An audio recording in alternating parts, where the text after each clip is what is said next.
Welcome to Echoes of Oddbo, the podcast exploring the strange, the mysterious, and the curious. Let's dive in. The Invisible Line. From Greek speculation to a blood-stained expedition in the South American jungle.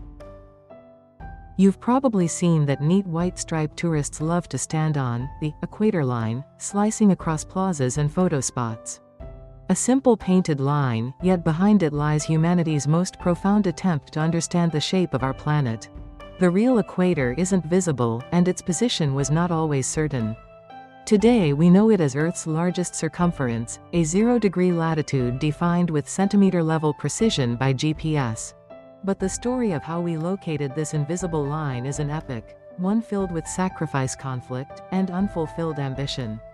And it all began with one ancient question: what shape is Earth? An ancient question. Around 240 BCE, the Greek scholar Eratosthenes made a stunning breakthrough. By using nothing more than shadows cast at noon, he calculated Earth's circumference. His result was astonishingly accurate. Yet a lingering puzzle remained: is Earth a perfect sphere, or is it slightly deformed? In 1687, Isaac Newton proposed that Earth's rotation creates a centrifugal force, making the planet slightly flattened at the poles and bulging at the equator. Newton's theory was elegant, but it lacked proof. In the age of sea travel, accurate maps meant survival. A deviation of just a few kilometers could send ships off course, costing cargo and lives. Navigators desperately needed answers, and France's Academy of Sciences decided to take action. 1735. An expedition that would change the world. In 1735, the Academy assembled a scientific expedition. Their destination: the equatorial highlands of what is now Ecuador. The leader was mathematician Charles-Marie de Condamine.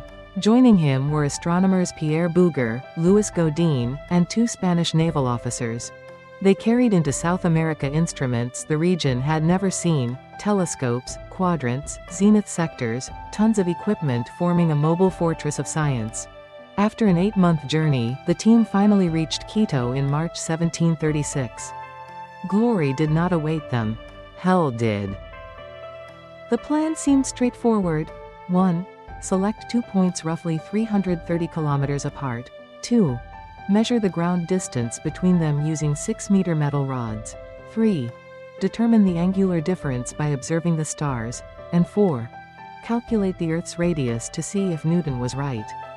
But the terrain was merciless. Ravines, cliffs, raging rivers, and icy peaks. Condamine climbed mountains over 4,600 meters high. The thin air left him dizzy and sick. Torrential rains ruined instruments. Lightning struck metal towers. Illness stalked the group. Over 3 years, they built 13 triangulation towers, each taking weeks of labor. Tragedy and betrayal. In August 1737, disaster struck. A team member's cousin was killed during a street assault, stabbed repeatedly. The mission nearly collapsed. Condamine refused to quit. He declared, "The mission must be completed. We must fulfill our purpose." By 1739, a new threat emerged: ego. Bouguer and Condamine became bitter rivals. They barely spoke, sharing data only when unavoidable. The atmosphere was suffocating.